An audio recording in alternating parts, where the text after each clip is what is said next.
It's the Fellowship of the Geek Show, a weekly podcast about comics, the comic book industry, and other geek pop culture. Music courtesy of Manny the Martyr. And now, on with the show!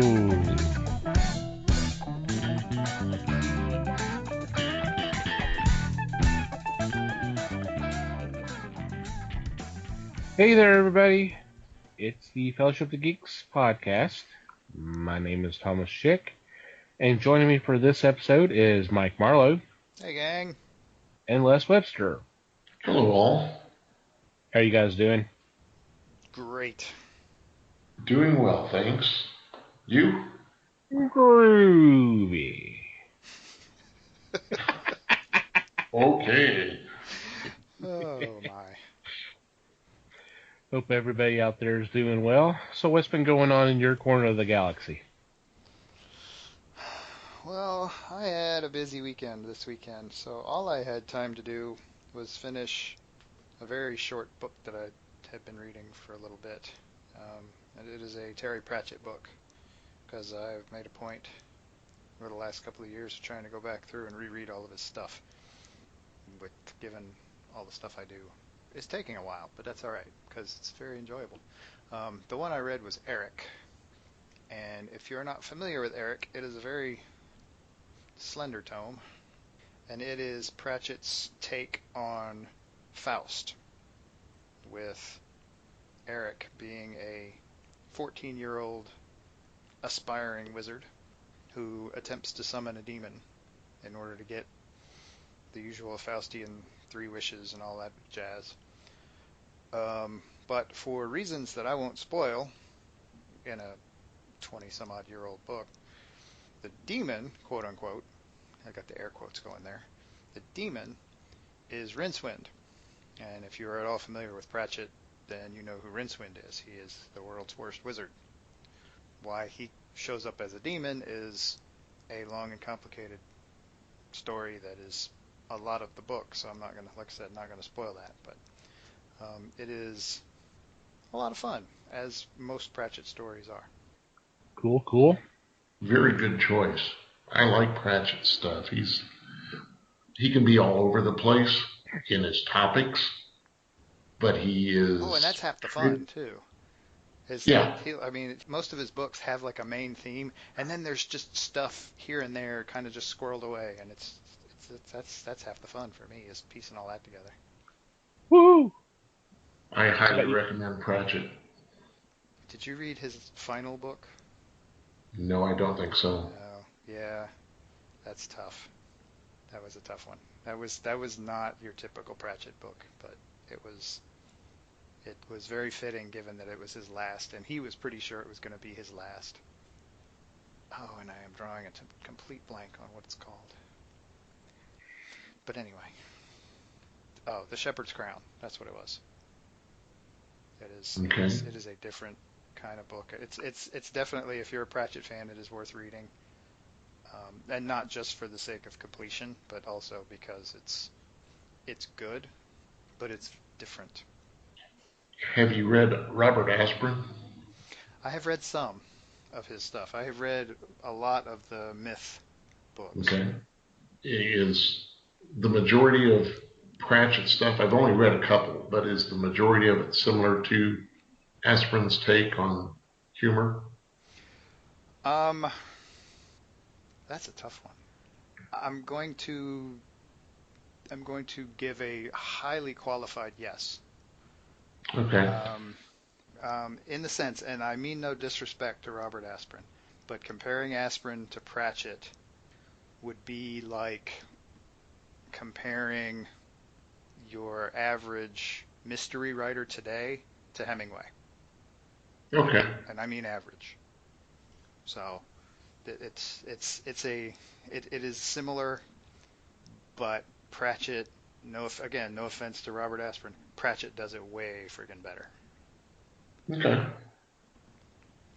I'll have to dig back. Yeah, there's like 40 some odd Discworld books, and then also another dozen or so of other books in other genres.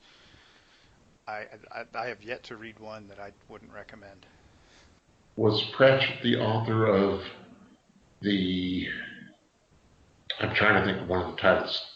This is Kingdom for Sale or something? Was that one of Pratchett's, or am I thinking of someone else? I think you're thinking of someone else. Okay. Could that be Piers Anthony, maybe? No, I don't think so. All right. But that's okay. Sounds like some of his titles too. But Okay. Les, what's been going on with you? Well, I had the pleasure of going to an arena football game this past week. ooh, And thoroughly enjoyed it because I am a season ticket holder, and there's nothing like the 50-yard indoor war. The wife has become quite the enthusiast. Of course, it only took one game, and that was back when there was a Dallas team that played at the old arena. But we had a good time there, and then the rest of the time I just kind of hid out, had some time with the wife, and read a little bit. Not a whole lot, though. Okay. cool. It was preseason, right? It was a preseason game, and it's pretty much one-sided. The final score was 96-30. Was this in the right direction, at least? It was in the right direction. Okay, good. Yeah. But it was fun to watch. Watching both teams. So. When does the season start? Let's see. I think their first home game is the 23rd Of March. of March. And 2 weeks before that is their first game. So it's the 9th or somewhere around there. Okay, so it's coming up real quick. Yes. Cool. So you don't have much time out there in the podcast world. If you want to experience this pleasure, all you have to do is move to Dallas, and then go get the season tickets right next to Les and his lovely bride, and you're all set. Sure. Yeah. This is the Allen bunch. They play in Allen. Yes, sir. Okay. Yeah, this is their 5th season. Cool. I had picked up a trade that I did not realize had come out. It was funny because I was kind of wishing that it would come, that it had been released, and then kind of find out, yeah, oh, okay, it has been, and it actually was released like 5 years ago. Oh, wow. So I picked it up and read that over the past few days, and it's volume 2 of, they call it Thing Classic, and it's from Marvel, and it's the Ben Grimm thing. It's a reprinting part of his solo run back in the 80s. And this second volume actually was the storyline of him remaining behind on Battleworld after the first Marvel Secret Wars and his adventures on the planet. And it's everything. It's from the beginning of him being left alone to when he decided he's going back to Earth. So it's about 11 or 12 issues, because it was about a year. It was a year's worth of books plus a issue of Fantastic Four where he basically took over the book for that one issue. It was his story. And this was written by John Byrne, who was writing this and Fantastic Four at the same time, with art by Ron Wilson and a couple others. And I remember reading this when it came out, and God knows where those books are now. It's somewhere hidden in my pile of stuff. But I was kind of aching to read those again, kind of because I remember them being very unusual. And I've been thinking about maybe going back over the original Secret Wars and kind of doing an episode about that and kind of talking about that, because it's kind of a landmark event. That was one of the first major event limited series. This one kind of started it all. So, but it was a fun read. it was a little bit more different than than I remembered. Of course, there's a little fondness and nostalgia there, but Not to mention it a was little still time has passed. a little time has passed. But I mean, I don't want to spoil how everything goes, but obviously he goes back to Earth. But Oh, damn it! Now I can't read the thing. Jeez. Ugh. well, I mean, there was I'll say there was a significant develop because if those who read the original event may remember why he stayed behind when everybody went back home, and that kind of plays a factor in what goes on through those stories. But it was kind of fun. I mean, there was even one point where he encountered Castle Dracula with Frankenstein and Wolfman and all that kind of stuff. It was a little crazy, but it was kind of fun. It was kind of interesting. Very good. It is fun to look back and see what transpired so many years ago. Yeah. Well, sometimes that can be good, and sometimes that can be bad, because, sometimes we look at things, think how great things were back then, and you go back and you actually read it, and like, well, actually, the story was not as good as I remembered. But, of course, I was 12 at that time. And right. Yeah. Yeah, nostalgia's a funny thing. Yeah. It can play tricks on you sometimes. Mm-hmm. So we may do that down the line. We may take a look at the original Marvel superheroes, Secret Wars. Maybe we can dive in a little bit of how it came about, and then just actually talk about the story. We might do that with some of the other ones, if you guys are willing to tag along. We're usually pretty easy going with that sort of thing. Mm-hmm. Usually. Yeah, kind of. Why not? Yeah, it'd be fun. That may be the next major thing I'll pull out is the Secret Wars and go back and read it again and see if it's as good as I remembered. Okay, before we get into this week's topic, we want to take a couple minutes to thank our sponsors. First off, thank you to Make Mine Indie. If you're not aware of what it is, it's an independent comic catalog, digital, put together by Peter Smitty of Alterna Comics. Right now, the winter catalog is out, but the spring catalog should be coming out March 21st. If you go to our website, www.thefellowshipofthegeeks.net, and click on our sponsors page, sponsors tab, first thing you see will be their logo, and there will be a link there where they'll take you to their site, and you can download a free copy of the catalog.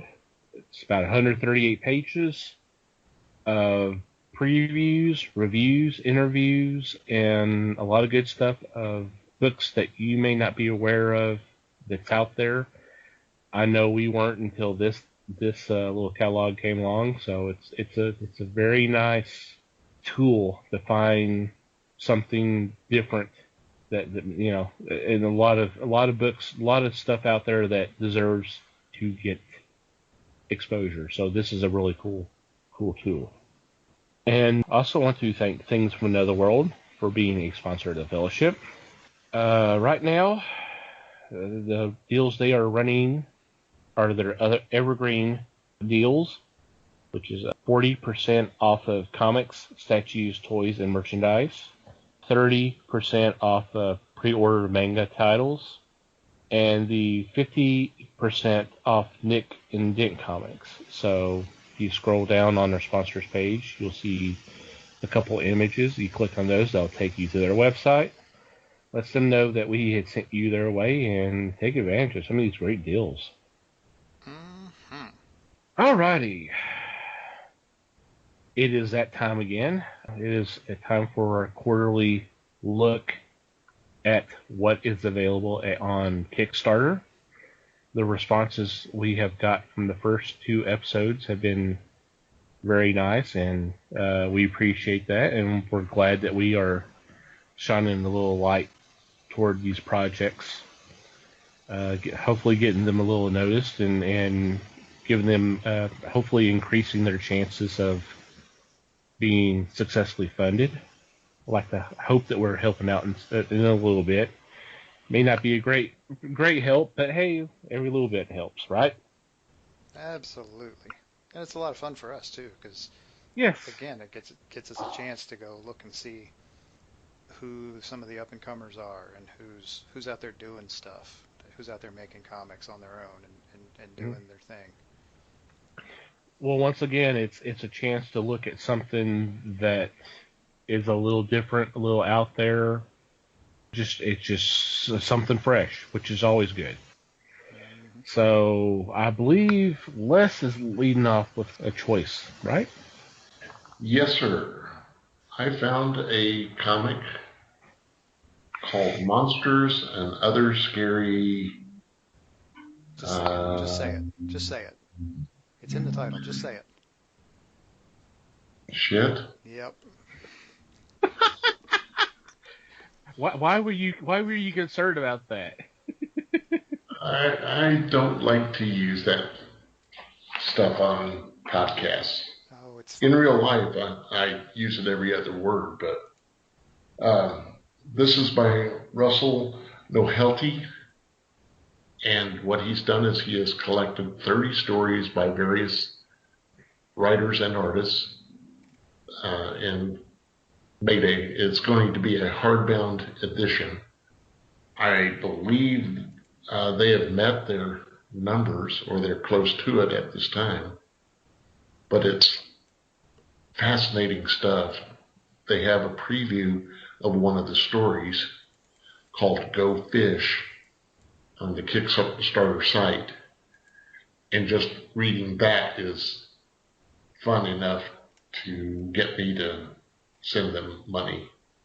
Not all monsters are cute. There are some scary stories, and that's why they just combine it. It's not necessarily horror. You've got science fiction. You've got uh, the days of old, and that's even before me. So it's. I looked at this. I said, "Now this does look like a lot of fun to have." And like I said, it will be a hardbound edition.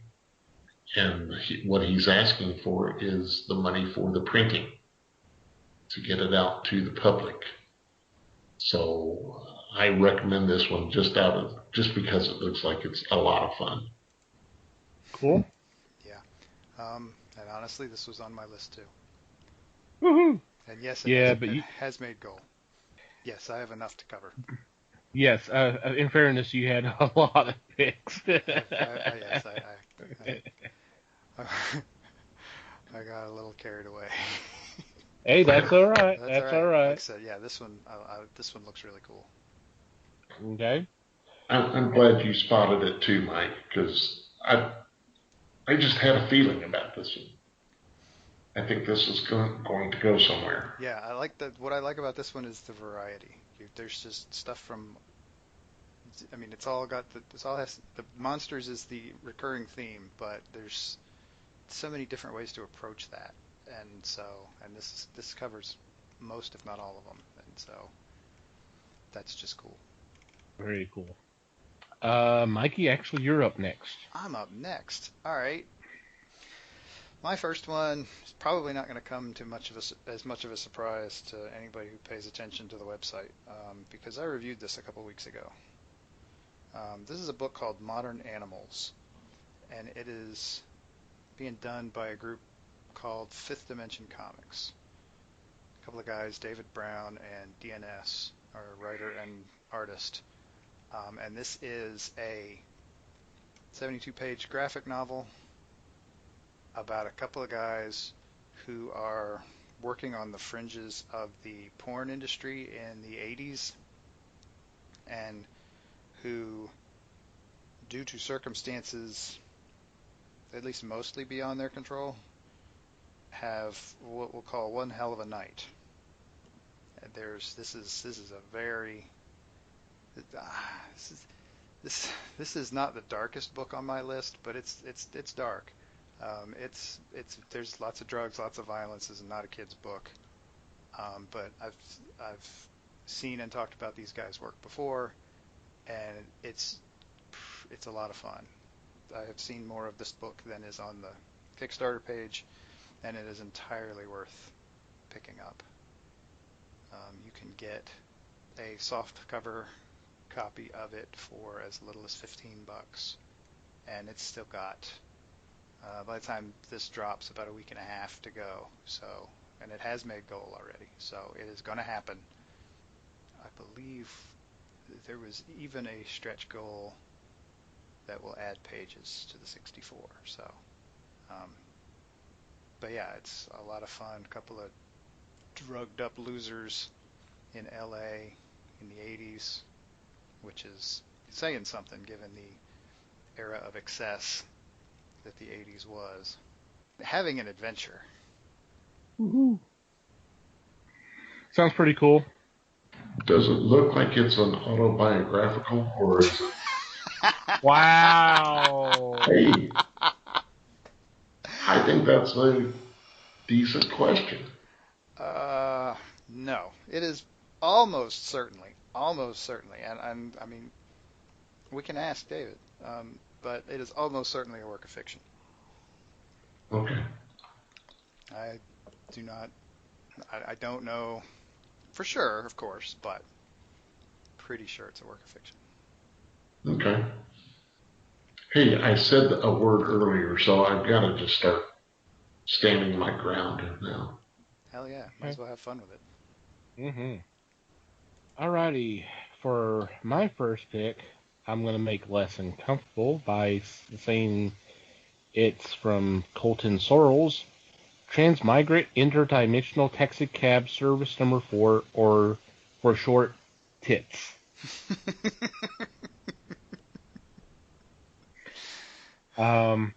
It has already met its goal with 29 days left. It was only $2,600 goal, and it's at 36.47 as of this recording. Nice. And the premise is an ongoing series chronicling the adventures of three primary protagonists: Starla, who is a Seattle police detective; Bodler, a cosmic cabbie; and Skitscats, his irritable cat navigator. Just from the description alone, I'm like, okay, this sounds kind of interesting. And the art is incredible. And yes, it's issue 4, but for a pledge of $20 or more, you can get the digital copies of all 4 issues. And of course, depending on how much further up you can go, you can get signed copies and all that. So it definitely looks like a blast. And I just love the name. It was just so great. And I was like, okay. I never thought I would see Transmigrant as a title of a book, but hey, anything's possible nowadays. Yep, that does sound like fun. Mm-hmm. Most unusual. Mm-hmm. And like I said, the art's beautiful, and it just sounds like it's kind of a crazy, fun book. Which is, hey, that's there's nothing wrong with that. Absolutely. Some of my favorite books are crazy fun books. Mm-hmm. So, do you approve, Les? Yes. Yes, tell us how you feel about T.I.T.S, Les. Yes. Wow. I hope Gina wasn't around hearing that. Well, let's just say that she was coming to say goodnight to me. She turned tail and ran. Alrighty, Les. Now that You're you're up totally again. uncomfortable, it's your turn again. Yeah, exactly. Thank you. My second choice, I'm leaving the realm of comics. Uh-oh. And this is something I'm definitely going to put some money into, and that's the Rifftrax Live 17. I saw that.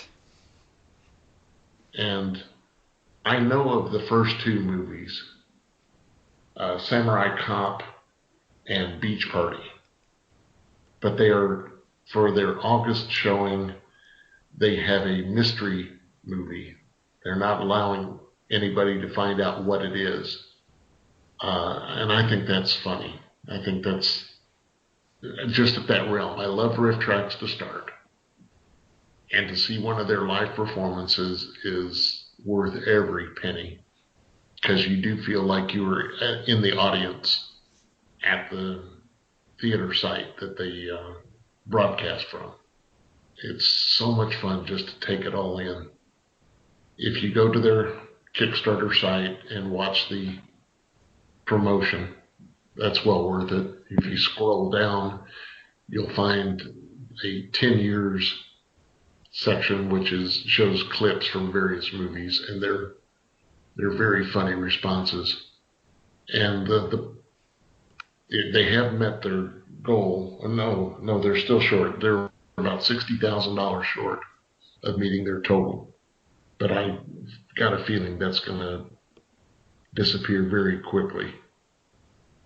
And the extra on this is that they will have other members of Rifftrax and or Mystery Science Theater 3000 delivering lines for these two.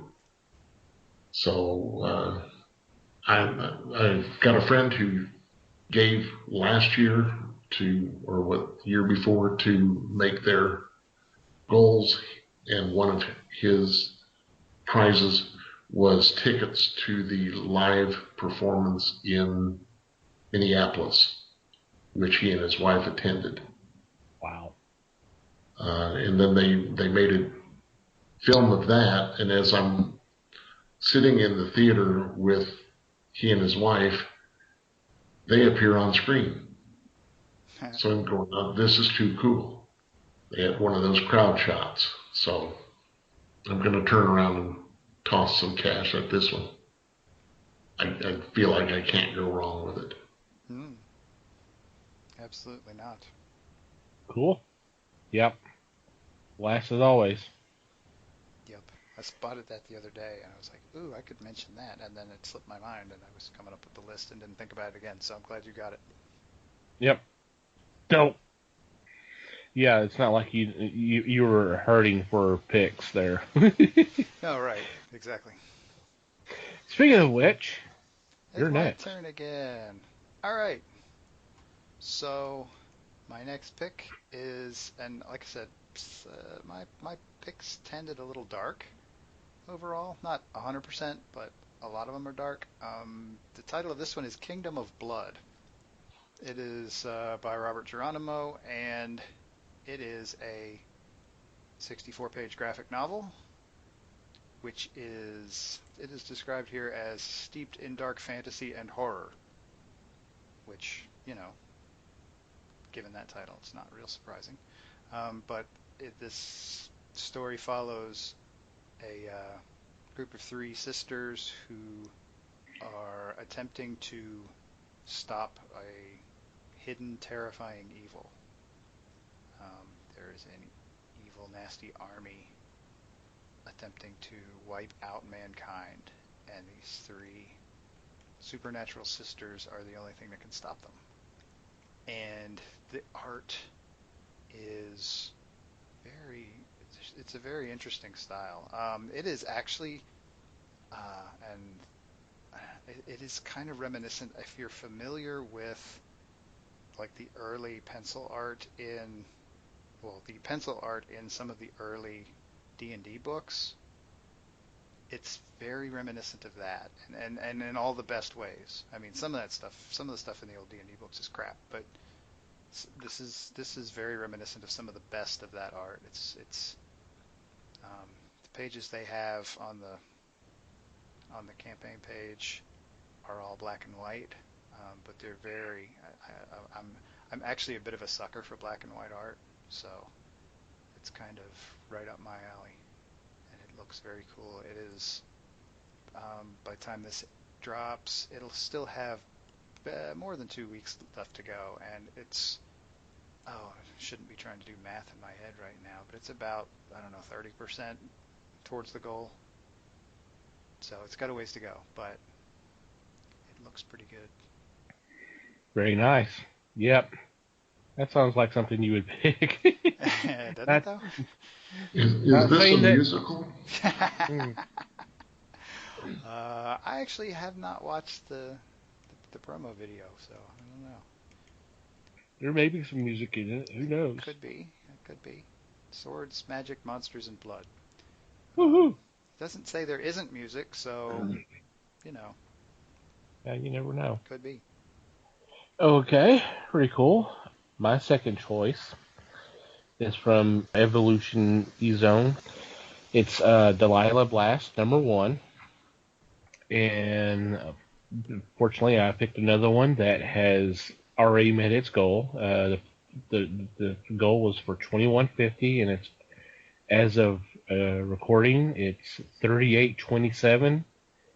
And by the time this episode hits, it'll still have about another week to go, or a little over a week to go.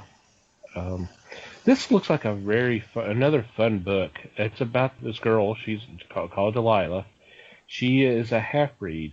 Mom's an alien, dad's a human, and she's wanting to join the Earth Science Association, which rules planet Earth, and you're allowed to on your 16th birthday, provided you pass the entrance exam, which she slept through. So she's presented another opportunity to where she can possibly join the association, but that, of course, that sets you up for this big, little fun adventure. The art looks good. I mean, it looks like it might be kind of a fun thing. And yeah, I'm definitely supporting this one because, I mean, not to make a pun here, but it does sound like a blast. That is cool. Mm-hmm. Alrighty, Les, you're up again. My next one is called The Happy Few, and this is a title by several people. Frederick Hatain, Germain Aramuspa, Varga Tomi, and Thomas Maurer. In this one, it deals with mad scientists, a surfer dude, a fat gang lord, the brutal posse the gang lord has, a sexy girlfriend, and in it, it's the scientist experiments with narcotics, which turns ordinary people into superhumans. And this causes violence in the city of Miami. One of the things that drew me to it was, in the synopsis, it read, "Dogs weep, good guys get teeth knocked out, and bad mofos get hit in the gut with a stripper's pole." I've just got one of those feelings that this is going to be something I'm going to be entertained by, because you've got the crime attitude plus superheroes. The pledging is done in euros, but as they show here, your euros are converted so you know what you're paying. Say a €7 pledge is about $7. Now, this one is well underfunded right now. They've only got about 4% with less than 30 days to go.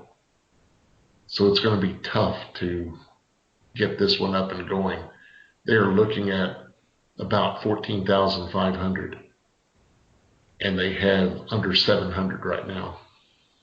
It's going to be a tough one, but the artwork, I think, is really, really good. And your pledge rewards are pretty good. They are very nice things to have from this, because you get prints, and digital copies and even get like an 8 by 12 commission, and the commission comes for about just over $100.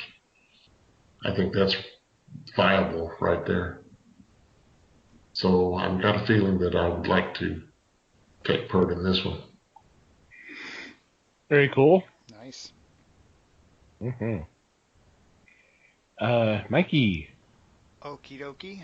My next choice is, again with the dark stuff, it is called Fear the Night.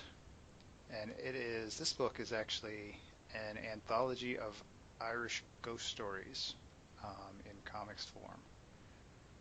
They're adaptations of stories taken mostly from Irish folklore, and so there's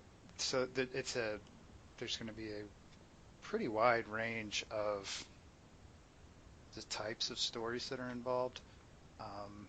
So there's going to be, I'm sure there will be some fantasy-esque stuff. There'll be some horror. There'll be a lot of varying and interesting stuff. And the way they've chosen to do this is they are going to break it out into, it looks like they're going to break it out into 30-ish page issues, which can then be assembled if they get enough pledges to fund the cost. They're willing to go up to a total of 300 pages on this, and so they've broken it out by essentially issues up to that point, and then there are pledge options for different sized books or individual issues all the way up.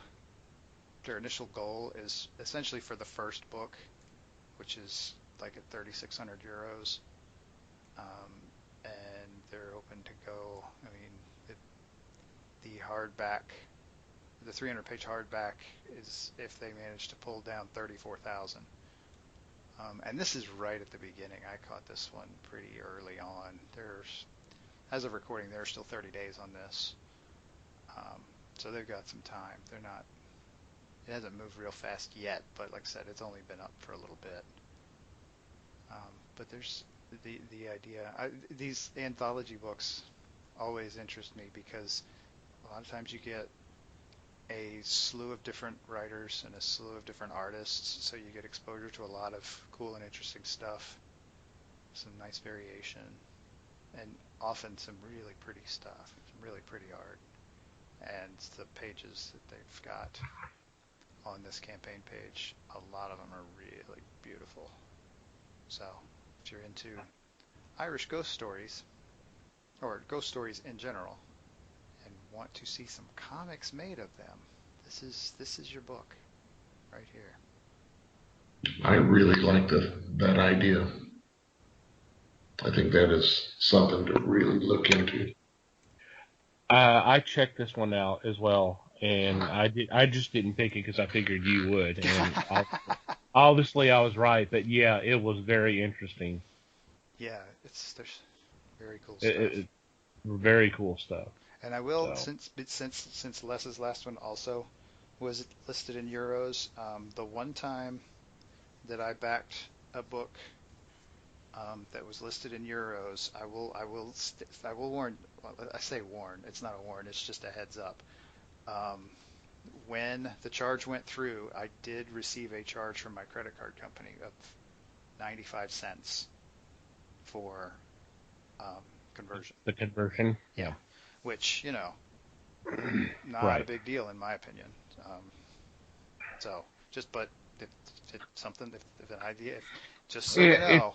It's something to think about because, it's not something. It's just something to not be surprised about, I think. Or it's not something you want to sneak up on you. You don't like to see, people don't like to see weird little charges on their credit cards. It wigged me out just for a second when I saw it the first time because I didn't know it was coming either. But so something to keep in mind. Yeah. Is that a 95-cent one-time charge? Yes, as far as I know. Okay. Yeah, I mean, it's just a heads up. It's not to discourage you, because I Yeah, mean, not you at know, all. No, it's it's just still totally hey, worth it. yeah, this you'll just see this happen because It's that's just yeah, just it's to just do the there. convert. It's just a conversion. That's all. Yep. So yeah, You're changing it's a, currency essentially, and so 95 yep, cents to do that is honestly not bad. Could be a lot worse. yeah, it could be, yeah, And but honestly, that may vary by credit card companies too. I don't know for sure. I mean, that's just what was on mine, but it's there, and it's again, I didn't think it was a big deal, so yeah, I was fine with it. cool. My third pick is called Jailbait and Trailer Trash, a mature comic book graphic novel. I don't know if you guys saw this, but this is by Justin Gray. No kidding. No, I didn't see it. No, no kidding. Yep, Cool. Justin Gray. This, as of recording, there is about 23 days left. It's at 45.73 of a $9,500 goal, and it is a 64-page graphic novel anthology book that he's written all the stories. In the description, he says, if you're familiar with the sex and violent Kickstarters that Jimmy Palmiotti and I produced, then you will probably enjoy this, because it's a natural progression of the stories that I wrote in those books. These are engaging tales about people facing moral dilemmas, adversity, confronting prejudice, falling in love, and struggling with the inevitable change that comes with age. I mean, one of the stories is about a racist alcoholic who tries to get a Korean American bartender and African American coworker to become romantically, you know, Hook to up. basically hook up. And I'm like, okay, that's kind of, that's kind of interesting. Some of the art in here looks real good, and of course, Justin Gray has written a lot of stuff with Palmiotti in the past, and of course, he's done some stuff on his own. A proven name in comics and in the Kickstarter world. So. Exactly. So definitely one to check out. Mm-hmm. Yep. I have Does gotten a, sound good. I have gotten a hold of some of his work with Jimmy Palmiotti, and there's some good stuff there. Let me tell you. Mm-hmm.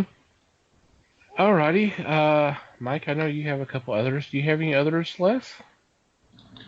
I do have one that is kind of an honorable mention That's fine. because they did hit gold, and it's involving Christopher Mim. Christopher Mim and Adam Bowl have brought The Monster of Phantom Lake to the stage as a musical. And Oh my God. I am dying to find a copy of the stage play and or the soundtrack. On the website, on the Kickstarter site, they have some clips from some of the music, and tears were coming from my eyeballs. I was laughing so hard at just the lyrics, and I thought, now this would be so fun to, one, to see, and two, just to listen to. Tears from your eyeballs, huh? Tears from my eyeballs. Is that anything like flames on the side of my face? Exactly. Exactly. Cool. That is, yeah, that's cool. That is very Uh, interesting. I would like to know what does it say anything about what gave him the idea to decide to make it a stage musical? The producer, Adam Bull, came to him and said, I would like to do your movie, The Monster of Phantom Lake, as a musical. And Mim jumped at it by the sound of it. And I thought, now that's fun. Wow. Because they even include the canoe cops if you've seen the movie, they play an important role. Actually, they're kind of like the Laurel and Hardy of the movie. And because of it, I think it'd be just too cool to sit down and watch this. It's a shame that they won't take it on tour or something. Yet. Yeah, maybe that's true. Yeah. Maybe so. They could always do a Kickstarter for it. Anything's possible. Actually, what I would like to do is I would like to watch the movie, and then I would like to watch the musical. There you go. Just because that would be a show in and itself, I think. And we could call it That's Entertainment. Cool. Mikey, you said you had a couple of those? I do. I have one. I have two left. I have one comic and one not comic. We'll do the Okay. comic first, and it's not one of my dark ones. This is kind of the major exception to the dark ones. By the time we drop, this is going to have a week and a half left still, and it's made goal already. But I've been hearing about it on Twitter quite a bit, and it is called Femme Magnifique. And it is a fairly large-scale, Oh, yeah. high-profile collection or anthology of inspirational stories about powerful women in science, politics, and the arts. They have got 30 stories lined up already, and the creator group is a freaking laundry list of badass comic book folks. Big names all over the place on this thing. I would almost feel bad listing a few because I would be leaving out so many huge names that it would be shameful. Suffice it to say, there are a ton. And essentially what they've done is each of these groups of creators has selected a name, a female from, I don't want to say history because some of them are pretty modern day, and they basically tell a story about them. And dang, there's just a bunch of stuff here. This is a very impressive looking campaign with some really cool art. Just here on the page, there's some cool art. I can't even imagine how pretty this book's going to be. Yep.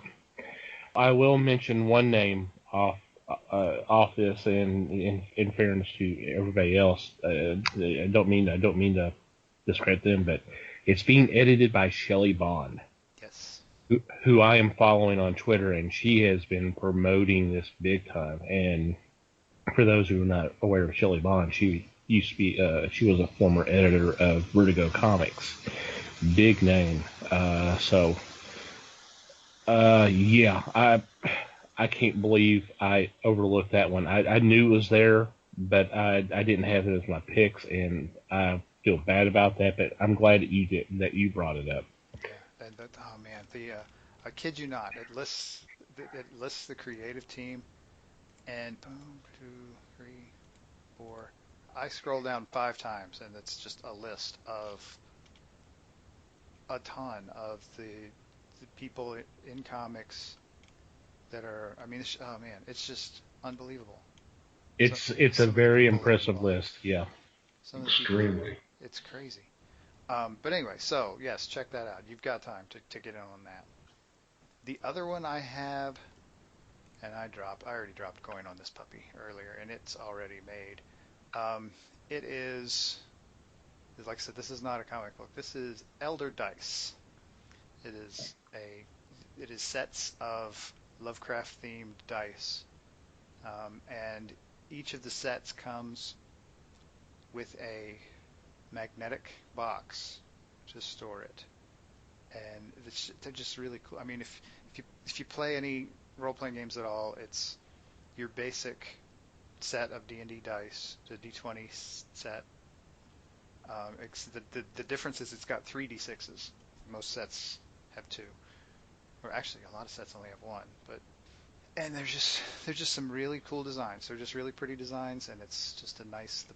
The box looks really cool, and I just couldn't resist, and I just decided I had to. Since I just seen this today. This is the first time I saw it, and it was right before I made or it was right after I made my list, and I'm like, screw it, I'm going to mention it because it's a Kickstarter, and why the hell not? It's our show, we can do what we want, right? Mm-hmm.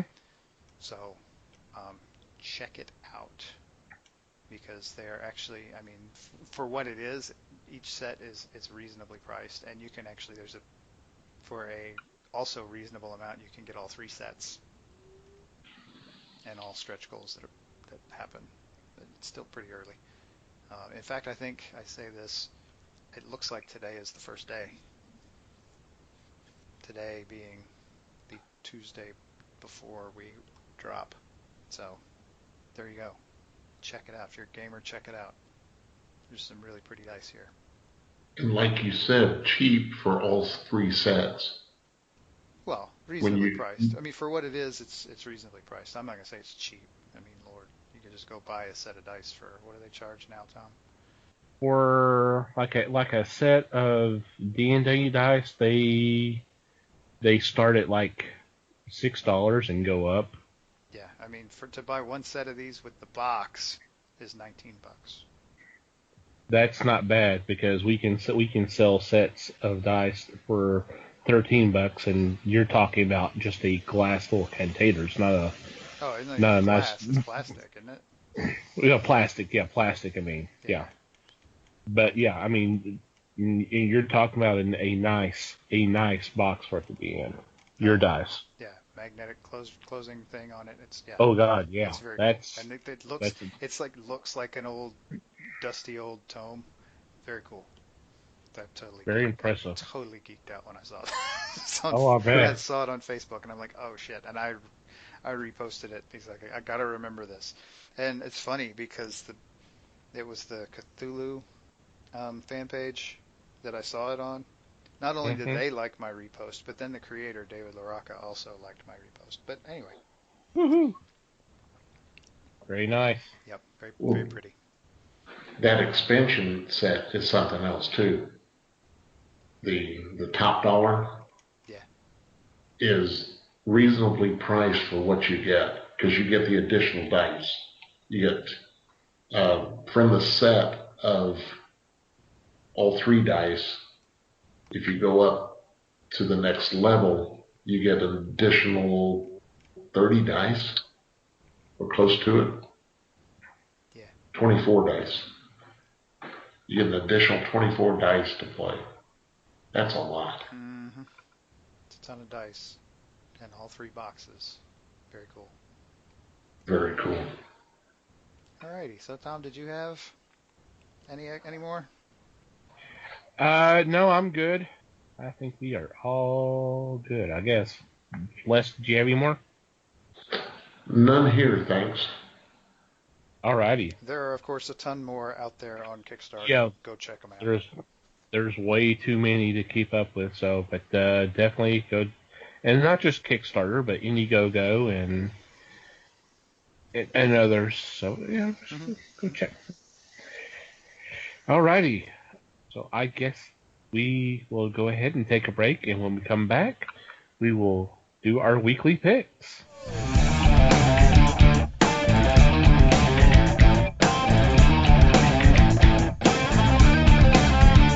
And we're back. It is time for weekly picks, and this week I am leading off. Dun, dun, dun. Woo. For my first pick, it's from DC Comics. It is Earth 2 Society, number 22, written by Dan Ebonette, which is one of our favorite writers, and with art by Vicente Cifuentes.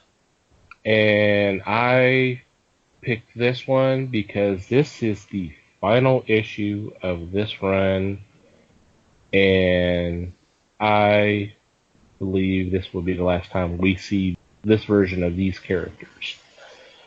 I think this version, Earth 2, is about to go away, and the classic Justice Society will be returning sometime in the near future because The classic Jay Garrick has been teased as part of the button event that's coming up here in late April and early May. And as much as I'm happy to see the classic Justice Society come back, I've enjoyed these group of characters in this story. It was an interesting tweak, younger and a little different than what was known before, but it's going to be sad to see these characters go. But it's been a heck of a run. I know Les has been reading this book too. But thank you guys, thank you everyone that's been on this book, and we'll see what happens down the road. It has been a good read. Yeah. Well, and just the fact that it kind of went back. I mean, the original story started with the Trinity, and then they were essentially killed off real quick. And then it was just the rest of the world trying to move on and develop new heroes, or as they call them, their wonders. Which was kind of that was a kind of cool term instead of superpower or meta or whatever, that kind of thing. So just being wonders was kind of an interesting, kind of I don't want to say nicer term, but it's just wonder gives it a little bit more of a... It adds a different sense to it, for sure. Yeah. Maybe a little bit of a miraculous type of... I don't know. Yeah. And they also played on the faults of the characters. Yep. So, I hate to see this go, but I appreciate the time that it's been here. Mikey, you're up next. Okie dokie. My first pick is a Dark Horse book. It is Harrow County. Issue 21 is coming out this week. And mostly, I will admit, I am throwing it in there simply because I haven't brought it up in a while. Harrow County is one of the coolest scary books out there right now. It is written by Cullen Bunn, and the art by Tyler Crook is amazing. And the stories have been very cool. It is essentially set in a rural area. It's not real specific about time frame, but it's clearly in the past. And the main character, Emmy, is, or at least appears to be, and I won't go into too much spoilerness, but there are a few trades out already, so it's not like people haven't had a chance to read it, but you should if you haven't. But yeah, she appears to be the reincarnation of an ancient witch, and she's clearly got some sort of magical ability, and she's a surprisingly well-grounded person nonetheless. I mean, she's young, she's a teenager, but yeah, this is definitely one of my favorites that's still going on right now, and I definitely want to plug it and tell people to check it out. Yeah, this is one of them that it's funny. A customer came in the other day and was picking up his books, and he was like, "You really need to be reading this." I'm like, "Okay, I'm sorry." Slowly back away. Mm-hmm. No, but I mean, he was. When a reader has that much passion about a book, then there may be something to it. And obviously Mike likes it too, so I definitely need to check this one out. It is a different kind of... I almost hesitate to call it horror. I mean, that's really, ultimately, that's what it is, because it gets gruesome at times, and it gets dark, but Emmy is just such a delight of a character that it makes it's one of those, the stories can go either way. They don't have to go dark and horrible, and it's still a good story. It's just really well written. Very nice. Yep. Alrighty, Mr. Webster. Okie dokie. First of mine is a comic that's returning, Low, number 16. This is an Image comic by Rick Remender and Greg Tacchini. If you have followed Low, it's a really fascinating story about people that live in the ocean and they're trying to go to the surface to see what the world is like. And in this issue, which is a new story arc, they speak of Merrick Kane, who was a gladiator for the people, and he had brought hope to the darkest corners of the ocean until that darkness overtook him.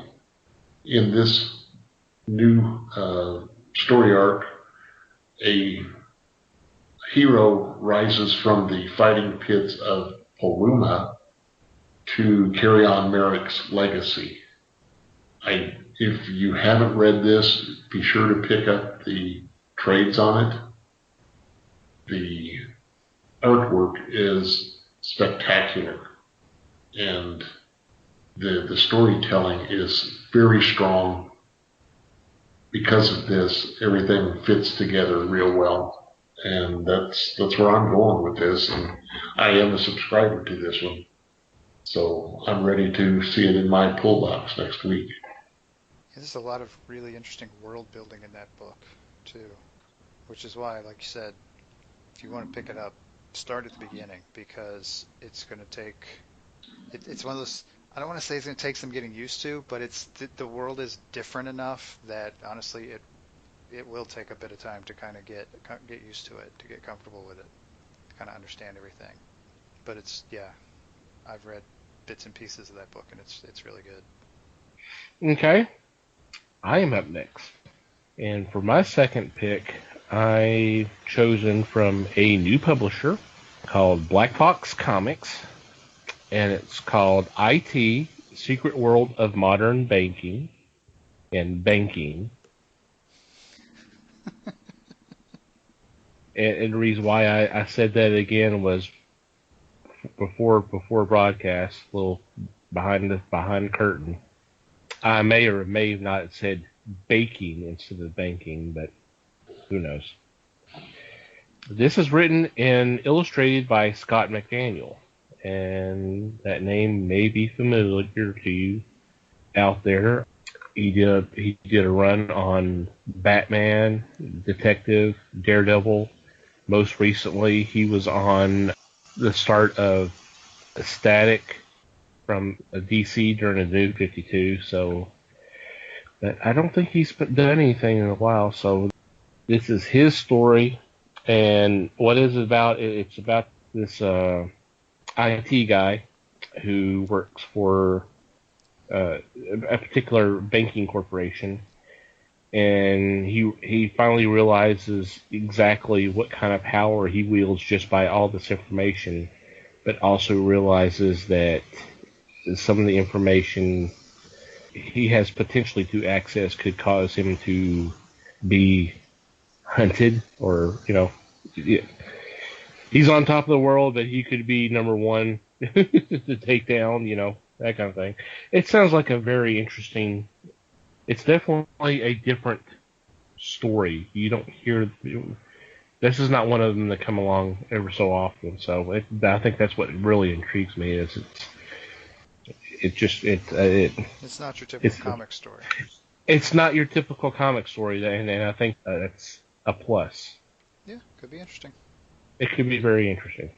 It's a strong plus. Alrighty, and who is next? Mikey. That would be me. Mm-hmm. And my second book is an Image book, and it is Green Valley. We are on issue 6, I believe, of 9. I think this is a 9-issue series. And this is, I'm pretty sure I talked about this at the beginning.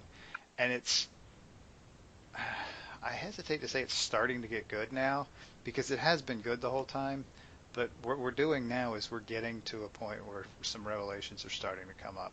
And the basic premise of this is that you've got a medieval society, you've got a group of knights who have been called on to defeat an evil wizard, and let's just say there are some anachronisms happening. And we'll leave it at that. Although, and actually one of the interesting things about it is that the dialogue. I mean, this is a Max Landis book, so this may not be surprising, but the dialogue is a bit anachronistic to begin with. We're about to hit into some serious anachronisms in this story, and it's surprising. I don't want to say it's surprising. It's actually better than I thought it would be, and I don't mean that in a bad way. I don't mean I thought it's going to be crap. No, I thought it was going to be an interesting story, and it has proved to be that and more. No matter how bad I am at actually saying that, but you know, blah, blah, blah. Fumbling over. Well said. Well said. Yeah, right. Yeah, not really, but I thought I was having problems. no, I don't know why this one's got me all stumbled up. But hey, maybe it's because it's that good. I don't know. But yeah, it's definitely a good read. And like I said, we're getting into issue 6. We're getting kind of close to the end. I think things are about to get really interesting. Definitely suggest picking it up. The anachronisms fit, though, right? Yeah, it all works together just fine. I mean, it's not like say an evil or like Army of Darkness where there's the one anachronistic guy and the rest of it is no. It's everybody. They understand each other when they're talking. People, they understand. It's consistent. It's just a very modern style of dialogue compared to what you would expect in a medieval story. When we get to the evil wizard part, though, the anachronisms get funky, and that's okay because it's part of the story, and that actually makes it kind of interesting too. As long as they fit, that's all that matters. Yep, it makes sense in the ways that it makes sense. Very All right. nice. Wes, I believe you're up next. My second book is from Image also, and this is Copperhead, number 11. Jay Farber and Drew Moss are the team on this one. This is a science fiction book, and the first 10 issues were just so good to read. It's, kind of like High Noon in space, which was the selling point of Outland, the movie, years ago. But in this one, the sheriff, Clara Bronson, has a collision between her past and her present when a friend of hers arrives at Copperhead, the name of the town, and Bronson at this time is investigating the murder of Copperhead's mayor. So I can see where this may be one of those, is the friend involved? If you get a chance, go back and read Copperhead. It's engrossing and entertaining, totally entertaining. Like I said, the 10 issues have passed already, but this is a new story, so I don't know that you'll need to know all that much background for the new story. But hopefully it's a jumping on point for people. Cool. Mm-hmm. Very cool. Alrighty. I believe we all have honorable mentions this week, if I'm not mistaken. Go ahead. Do you not have one? Not really, no. Okay, alrighty. Les, do you have one? Yes, I do. Okay. And this one is called California Dreamin', Cass Elliot Before the Mamas and the Papas. Penelope Begueau does the story of Cass Elliot before the Mamas and the Papas and through the 5 albums and 3 years of the group. And just that last part of the statement, 5 albums and 3 years, and I thought for sure they were together longer than that. But this is kind of engrossing to me to take in this legendary figure who died far too early. Otherwise, I mean, she had already started her own singing career when she did pass, and just gave us, well, I guess kind of the Sophie Tucker sound. She was able to belt out a song and keep you mesmerized the whole time. So I'm thinking of grabbing this one. Okay. She had a hell of a voice, that's for sure. Oh, yeah. I have one as well. This is from Oni Press. It's a brand new book called Red Line, written by Neil Holman and art by Clayton McCormick. And this takes place on Mars. And what happens is a city block is destroyed by a bomb. And apparently they start throwing around the label terrorists, as in a terrorist attack. So what is happening is trying to figure out who's behind this. But it sounds like a interesting book. I mean, it's kind of modern day, of course, what's going on. Not only just terrorist attacks, but there's some political overtones, and I know we just talked about that a couple episodes ago about political use of politics in a book. But this one sounds kind of interesting, so I'll probably give this one a check. Just check it out and see what's happening. And the name of it again is what? Red Line. Red Line. From Oni Press. Thanks. Mm-hmm. Cool. So, yep. All right. Is there any special shout-outs this week? Not unless you want to go ahead and mention the Golden Guard thing. Well, yeah, I guess we could. One of the it's not available yet, but since we are doing a Kickstarter episode, there's going to be one that will hit March 2nd. So as the time of this hits, it'll be up and going. It's called The Golden Guard, and it's from a friend of the Fellowship, Vito Delasante, and several others. And it's their take of Golden Age superheroes. They're original characters. But if you look at them, you can see how they were inspired by some of the other characters from the 30s and 40s. Definitely like the vibe. I've been following them on Facebook and Twitter, and I've been seeing some of the preview art and the concept sketches and of the characters and stuff, and it looks like it's going to last.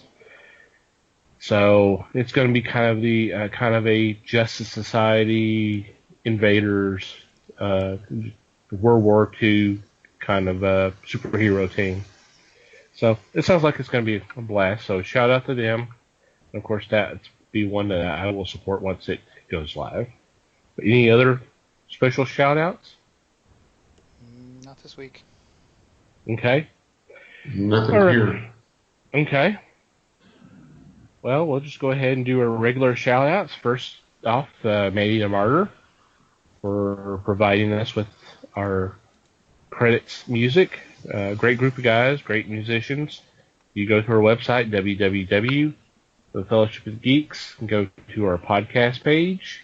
There will be, you'll see their logo. Just click on that, and it goes to their page. Also, we'll have a link in our show notes for those who do not go to our website. You download our episodes from one of the other podcasters. Second of all, I'd like to thank Potter and Family. That's hashtag Potter and Family on Twitter for the support, for spreading the word of the Fellowship. Great group of fellow podcasters. We try to return that love as much as we can. There's any kind of podcast that you may be interested in, just go to Twitter, do a search, hashtag Potter and Family, one word, and you will find it. I just bet you'll find it. Great group of people. Thank you guys for your support. And finally, you dear listener, thank you for downloading our shows. Thank you for listening to our shows. We always value your feedback. Please contact us. Questions, complaints, suggestions, anything else, just let us know. We want to hear from you. And the best way to do that is you can either A, go to our website. Once again, that's www.thefellowshipofthegeeks.net. Click on our About Us tab, and there is a contact form that you can fill out. Or you can just shoot us an email at thefellowshipofthegeeks.net. Or you can contact us through social media. We are on Facebook, The Fellowship of the Geeks, all one word. Go ahead and give us a like and shoot us a message if you want to. Just let us know what you think about the podcast and what you think about our website and what you think about us if you want to. That would be awesome. You can also follow us on Twitter at Fellowship Geeks. Go ahead and follow us there and shoot us a message if you want to. Saying hey, we'll say hey back. Mikey has his own personal Twitter account at Mikey Geek. I have one as well at Tom TC Geek. Feel free to follow us there. And if you want to shoot us a message saying hey, been checking out the podcast, whatever, feel free to, and we'll say hey, thanks for listening.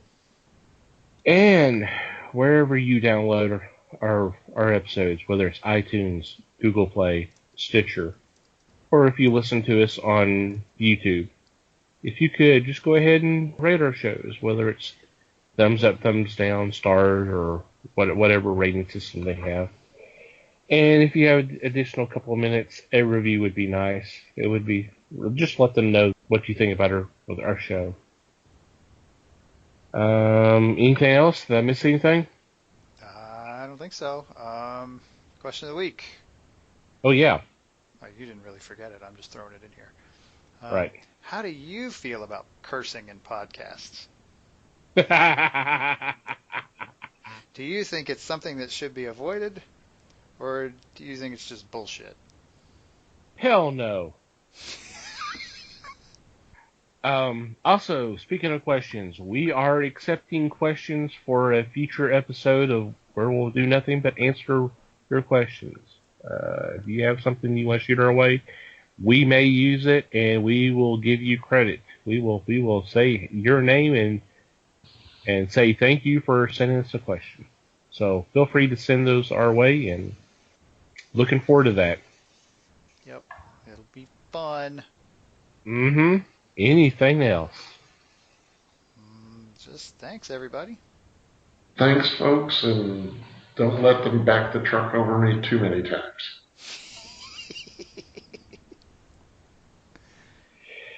Thank you, everybody, for listening. We appreciate your support. Love you guys. Hope you all have a good night and have a good week.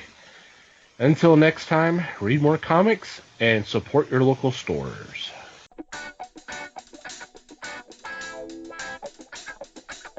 We thank you for listening to the show.